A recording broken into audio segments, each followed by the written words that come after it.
Be ready, start. It is settled principle of law that the evidence of interested or related witnesses should be considered with caution and until and unless it is found to be trustworthy, the conviction of accused on the basis of evidence of related or interested witness is not justified.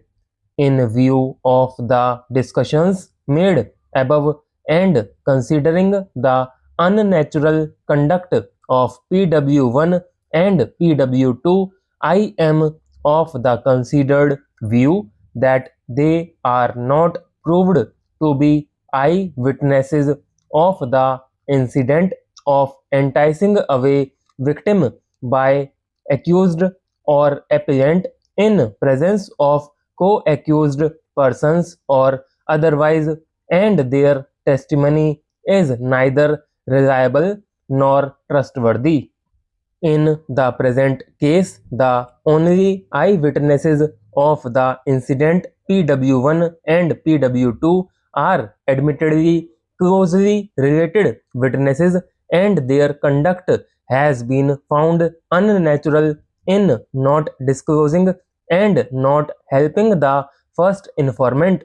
The conduct of father of the victim in not lodging the FIR and not appearing before the trial court for stating on oath that his daughter is missing and has been enticed away by accused or appellant with the help of other co-accused or otherwise, and the conduct of PW3 or first informant, who himself is a law graduate and is also alleged to be an advocate, in not mentioning the names of alleged eyewitnesses in the FIR and lodging of FIR with inordinate delay of 4 days at midnight without any whisper about the love affair, if any, between the victim and the accused or appellant, and further the undisputed disability of accused or appellant makes the entire prosecution story highly improbable and doubtful, and gives strength to the arguments that the father of the victim and his family members, including first informant on account of property dispute, have falsely implicated the accused or appellant and his family members due to suspicion. In view of the facts and circumstances of the case, there is sufficient reason for drawing adverse inference against the prosecution for not producing the parents of victim to the witness box before the trial court. The evidence on record shows that PW1 and PW2 were not the eyewitnesses of alleged incident of fetching the victim by accused or appellant in broad daylight at 10 a.m. instead of choosing some time of loneliness in the late evening or early morning, and they have been set up subsequently in order to improve the case against the accused persons. The above witnesses are interested witnesses, and their unnatural conduct and contradictory testimony is not reliable for holding the accused or appellant guilty, and the learned trial court has misread the evidence on record. I am of the considered view that the prosecution has failed to prove its case to the hilt